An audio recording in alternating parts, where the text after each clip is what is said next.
Le matin, il y a un météore qui est arrivé dans l'atmosphère, sauf que cette fois-ci, il faisait 17 mètres de diamètre. Et donc, ça donne ce genre de vidéo. Parce que les Russes, ils ont des dashcams, donc des caméras. C'est obligatoire d'avoir une caméra qui filme ce qui se passe sur la route. Et donc, on a ce machin-là qui est rentré dans l'atmosphère.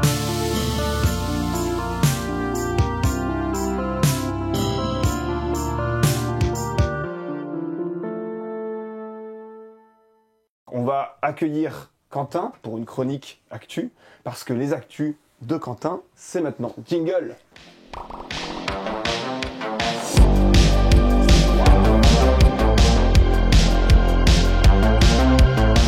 Salut Quentin. Salut Baptiste, bonjour tout le monde. Ça va derrière, ça va bien en ce moment la régie? Ça va, eh ben écoute, ils sont au taquet là. Au taquet, trop bien. Ça commence bien. T'es venu pour nous faire des actus du mois, de la semaine, Quentin. C'est les actus de notre petit live qu'on faisait d'habitude, mais cette fois-ci avec une chronique. Je crois que tu voulais nous parler des aurores qu'on a vues en France. Alors ça, c'était le premier truc assez fou, c'est que dimanche dernier et lundi dernier, le 26 et 27, on a vu des aurores depuis la France. Donc 2 soirs d'affilée. Alors, t'en sais quelque chose, Baptiste, parce que t'as tenté un truc? Un petit peu. Il se pourrait qu'on ait tenté d'aller en voir. On s'est dit qu'il suffisait d'aller sur une montagne, de regarder au nord pour les voir. Oui, c'est vrai, mais il fallait espérer qu'il n'y ait pas de nuages. Et on a mal espéré, je pense. Et en fait, ce qui est marrant, c'est on s'est mis sur la seule montagne où il y avait Oui, c'est ça. Il n'y avait pas de nuages partout ailleurs, mais sauf sur la vôtre. Peut-être pas obligé d'en parler après.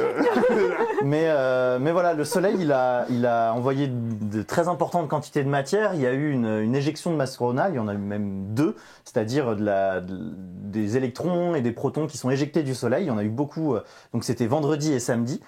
Et en 2 jours, 1 jour et demi, ils sont arrivés sur Terre. Et alors là, ça a fait des belles aurores qui étaient en fait plus c'est intense, plus elles descendent en latitude. Et là, elles sont descendues jusqu'au sud de l'Écosse. Sud de l'Écosse, c'est ça un peu presque milieu de l'Angleterre. Et donc, elles sont visibles depuis la France. On a même des belles photos normalement. Voilà, ça c'est au Collet d'Alvar, à côté de Grenoble, entre Grenoble et Chambéry. Et en fait, au fond, on voit bien un voile, donc c'est direction plein nord, on voit bien un voile rouge. Alors il est rouge pour 2 raisons. Déjà, il est rouge parce que en fait, c'est la partie supérieure des aurores qu'on voit, qui est la plus haute, qui monte jusqu'à à peu près 250 km de plus haut, quoi. C'est ça. Et en plus, elles sont très bas sur l'horizon, donc en fait, ça donne un effet un peu plus rouge-orangé que d'habitude. Mais voilà ce qu'on voyait depuis le Collet d'Alvar. Donc ça, on voyait pas à l'œil nu, hein. C'est un appareil photo. C'est des détecteurs un peu plus performants que l'œil humain. Mais par contre, il suffisait de prendre une photo en pose longue pour en voir. Et voilà, donc c'était assez fou.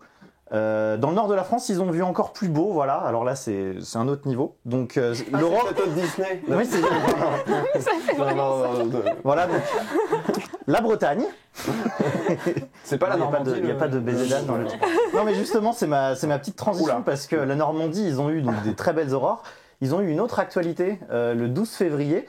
Ils ont eu un truc qui leur est tombé sur la tête, une météorite. Je ne sais pas si vous avez suivi ça un peu, mais je pense qu'on a beaucoup parlé quand même. Oui. Donc voilà, cette météorite qui était attendue. Alors c'était un peu particulier parce que, en fait, elle a été détectée la veille par des observatoires hongrois et croates, donc qui ont découvert qu'un astéroïde se dirigeait vers nous, un astéroïde d'environ 1 mètre de diamètre.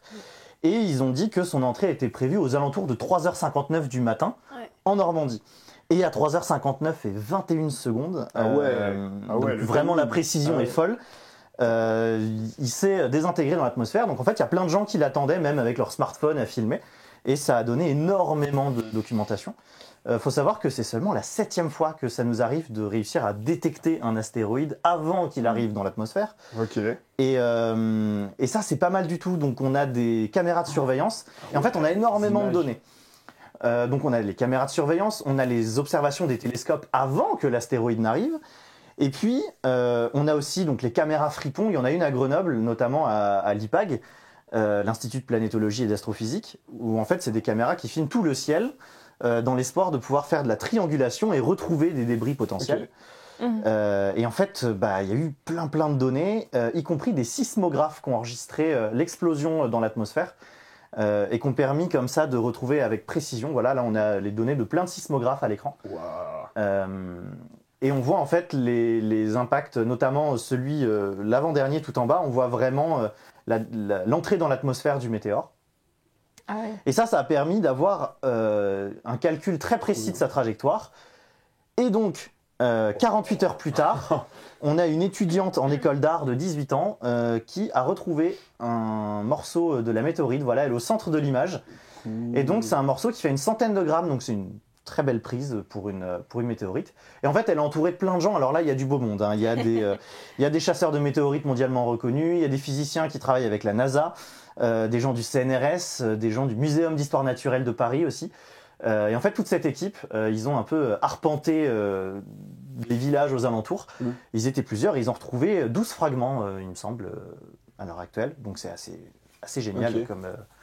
Parce que du coup, avec la trajectoire, on a pu prédire le lieu où elle allait tomber, mais c'était précis comment C'était précis à quelques kilomètres près, et ensuite... Ok, il faut fouiller quoi. Il faut fouiller. Donc en fait, ils arrivent dans un champ, et ils essayent, ils retrouvent... Mais en plus, encore quelque chose qui fait... c'est ça, qui est tout petit. Il y a des elle l'a retrouvé par hasard ou en fait, ils sont arrivés dans ce champ-là, toute l'équipe, ils ont ratissé le champ. Ah ouais. Ils étaient plusieurs. Oui, donc elle était avec eux, quoi. C'est ça. Et elle est tombée dessus, donc elle a de la chance. Mais c'est toute l'équipe qui a trouvé. Hein. Elle n'est pas toute seule, et voilà. Et en fait, elle était là pour la trouver, quoi. Oui, c'est ça. Ils étaient là dans ce but-là, hein, clairement. Le but, c'était de trouver une météorite qui est déjà partie à Bratislava pour être analysée. Ah oui, donc vraiment, ça n'a pas tardé. Et le lendemain, en fait, ce qui est un peu marrant, c'est qu'en Italie, il s'est passé la même chose. Moins de 24 heures plus tard, il y a un météore qui est tombé et qui a été retrouvé, notamment le premier fragment, il a été retrouvé sur un balcon par des enfants qui jouaient dessus, qui se sont dit, bizarre le caillou. Et en fait, c'est une météorite qui a été retrouvée le lendemain en Italie. Donc pareil, même méthode. Et le surlendemain, le 15 février, au Texas, ça s'enchaîne. Il y a une autre météorite qui a été retrouvée, donc c'est assez exceptionnel, il y en a 3. Celui-là, il fait 600 grammes le morceau, donc là, ça commence à devenir très sérieux. Ah ouais. Un morceau de 600 grammes, quand ça tombe, ça peut faire mal. Oui, j'imagine que t'as pas envie que ça tombe dessus, quoi. Voilà, donc on est vraiment sur quelque chose qui peut faire mal, et c'était le 15 février.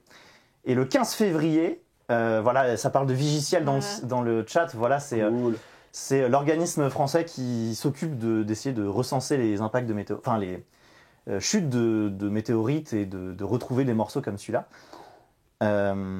Et ça avait lieu, alors la météorite du Texas, elle a eu lieu 10 ans jour pour jour après un événement qui était, je pense que vous vous en souvenez, vous faisiez quoi le 15 février 2013 Je sais pas. Ah, après, il y a peut-être un truc, c'est pas le lendemain de la Saint-Valentin? Si. Parce que je suis très mauvais, mais il y a peut-être si vous avez eu un événement particulier, peut-être que vous vous en souvenez, mais moi je me souviens pas ce que je faisais c'était il y a 3 ans. Le 15 février 2013, il s'est passé un truc en Sibérie. J'étais pas né, moi. C'est passé un truc en Sibérie. Si, j'étais né en 2013. Alors tu m'apprends un truc. Moi, j'apprends déjà la date de la Saint-Valentin que j'oublie tous les ans. Donc... le 15 février 2013, en Russie, le matin, il y a un météore qui est arrivé dans l'atmosphère, sauf que cette fois-ci, il faisait 17 mètres de diamètre. Et donc, ça donne ce genre de vidéo. Parce que les Russes, ils ont des dashcams, donc des caméras. C'est obligatoire d'avoir une caméra qui filme ce qui se passe sur la route. Et donc, on a ce machin-là qui est rentré dans l'atmosphère. 12 000 tonnes. Une énergie équivalente à 30 fois la bombe d'Hiroshima. 1000 blessés à cause des éclats de verre parce qu'il y a les vitres qui ont explosé dans un périmètre de plusieurs kilomètres autour. Et ça a laissé une trace dans le ciel pendant plusieurs heures. Donc vraiment, voilà ce qu'on voyait avec vraiment la chute du météore. Et là, on a retrouvé plusieurs centaines de kilos de fragments, donc assez fou. Et voilà, ça c'était il y a 10 ans jour pour jour, et juste après, 10 ans jour pour jour, avant la météorite du Texas. Bref, on a des médias qui sont un peu emballés sur ces chutes de météorites à répétition ces derniers jours, notamment le Jerusalem Post, qui a fait un article que je trouve fou, qui a titré « Un météore de la taille d'un corgi et aussi lourd que 4 bébés éléphants est tombé au Texas ». Voilà, sachant que dans l'article, il précise que c'est un Welsh Corgi Pembroke, donc vraiment la race précise du chien. Par contre, il n'y a pas de fond scientifique, j'ai regardé, c'est pas... Voilà. Ah, c'est pas à cause du corgi, quoi. Non, c'est vraiment... Et alors, l'image d'illustration, elle est... Voilà, je la trouve magnifique. Bah, on voit bien le corgi, là. C'est super, là. Je serais ouaf. Ouais. Donc on était là-dessus, et en fait Ça parle toujours d'astéroïdes, en fait. Il n'y a eu que ça cette semaine dans les actus. Enfin, ce mois-ci. On a découvert des astéroïdes qui accéléraient pour une raison inconnue. Ok. Est-ce que vous avez une idée de ce qui peut faire accélérer un astéroïde ? On a découvert que... Je ne sais pas si vous avez entendu parler de cette actu, mais... On a observé des astéroïdes dans le ciel, dans le ciel. droite à gauche, comme ça. Là. Et puis ils se mettaient à accélérer par rapport aux observations. Ils accéléraient de manière périodique, voilà, et donc ça changeait leur orbite. Sachant que dans ces astéroïdes, il y a des astéroïdes géocroiseurs, donc qui croisent l'orbite de la Terre. Potentiellement, qui peuvent devenir dangereux. Et s'ils ont une orbite un peu difficile à prévoir... Aléatoire. En fait, l'idée, c'était de dire, c'est peut-être une comète qui dégaze, et en fait, ça peut, pourquoi pas, l'alléger ou changer son orbite. Mais périodiquement. C'était un peu bizarre. Et en fait, le VLT, donc le plus gros télescope au monde, le plus puissant en tout cas, le Very Large Telescope. On a bien parlé dans le dernier épisode de Lambda. Il faut voir le dernier. Allez voir le replay dans Lambda. Subez-vous la chaîne. Le VLT l'a observé, voilà, c'est ce quadruple télescope où on peut combiner les faisceaux pour obtenir un instrument vraiment ultra puissant. Et en fait, il n'a observé aucune poussière. Vraiment aucune, donc pas de comète. Et en fait, ce serait possiblement, là qu'il faut prendre des pincettes, mais la découverte d'un nouveau type d'objet dans le système solaire qui serait ni des astéroïdes, ni des comètes, mais des astéroïdes cométaires qui auraient une espèce qui pourraient dégazer, perdre de la masse sous forme de gaz, mais qui ne seraient pas des comètes. Du coup, légèrement, et on verrait pas... on verrait pas de traîner parce que ce serait une perte légère. Il n'y a pas de perte de poussière ou de glace, c'est assez bizarre. Et en fait, la bonne nouvelle, c'est que le premier de ces astéroïdes qu'on a découvert, on le connaît très bien parce qu'on a décidé d'y envoyer une sonde qui s'appelle Hayabusa 2, qui est une sonde japonaise, et qui devrait le rejoindre en 2031. Donc on a une sonde vraiment qui est prête à aller le voir, et on espère découvrir plus, parce que vraiment c'est un phénomène qui pour l'instant n'est pas expliqué. Et le papier de recherche qui est sorti dessus dit on a observé ça, mais on ne sait pas trop ce qui s'y passe. Et sachant qu'ils sont en train de monter un dossier pour l'observer avec le petit nouveau, le James Webb, en 2025. Le petit grand nouveau. La transition. Le petit grand nouveau. Voilà. Et en parlant du James Webb, il y a une actu qui parle de son prédécesseur. J'allais dire le regretté Hubble, mais pas du tout. Il est toujours là. Il est en parfaite santé. Il a un nom nul, mais il est en parfaite santé. Franchement, il va bien. Hubble, en fait, il y a un programme, si vous connaissez dans le chat, ça s'appelle le Hubble Asteroid Hunter. Et en fait, c'est un programme de science participative. Il suffit d'y aller sur Internet et vous pouvez y participer. En fait, on vous montre des images de Hubble qui sont dans ces bases de données qui sont destinées à la découverte des astéroïdes, encore une fois. Et vous pouvez découvrir des astéroïdes comme ça, juste en regardant des images de Hubble. Et c'est un programme qui marche depuis des années, qui marche super bien. Et en fait, il y a des amateurs qui récemment ont commencé à découvrir d'autres objets qui sont des mirages gravitationnels. Donc un mirage gravitationnel, c'est ça. Alors j'aime beaucoup celui-là parce qu'on dirait un peu un smiley. Ça devient pointu là. En fait, vous avez les deux objets jaunes devant qui sont des galaxies et qui, sous l'effet de leur masse, vont déformer l'espace-temps. Alors j'abrège vraiment, donc désolé s'il y a des vrais physiciens dans le chat ou des cosmologistes, on abrège un peu. Mais voilà, la théorie de la relativité d'Einstein dit que la masse peut déformer l'espace-temps, en tout cas le courber. Et donc la lumière elle-même va avoir une trajectoire courbée. Ce qui fait que tout autour, les lignes courbes qu'on voit, en fait, ce sont des galaxies qui sont derrière et dont la lumière est déviée et nous parvient quand même malgré le fait qu'elle soit derrière. Donc ça fait comme des loupes, ce qu'on appelle des lentilles gravitationnelles. Et en fait ça, les amateurs du Hubble Asteroid Hunter, ils en ont découvert 198 quand même. Voilà, donc ça c'est un certain nombre de mirages gravitationnels qu'ils ont découverts. Et en fait, c'est inattendu parce que c'est des images qui sont censées découvrir des astéroïdes. Et ça nous donne accès à des objets qui sont extrêmement loin dans l'univers, qui ne seraient pas observables aussi bien que d'habitude. Après, j'espère ne pas dire de bêtises. Mais en fait, c'est que les objets, ils sont, comme tu disais, ils sont derrière les objets célestes qui sont très massifs. Donc là, les galaxies qui sont très massives et donc qui courbent l'espace-temps.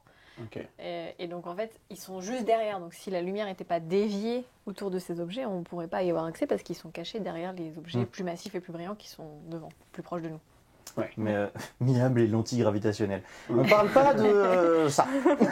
C'est pas les mêmes. Non, pas les mêmes. Fallait manger avant le live. Nous, on a mangé avant le live. Voilà. Et le papier de recherche se termine en disant que, encore une fois, ils n'ont qu'une hâte, c'est de monter un dossier pour pouvoir faire la même chose avec le James Webb, parce que on va encore plus loin et tout, mais ça... Voilà, ça vous fait une transition toute trouvée. Trop bien. Et merci Quentin pour ces actus. J'espère que ça vous a plu dans le chat, c'était un plaisir. Merci Quentin.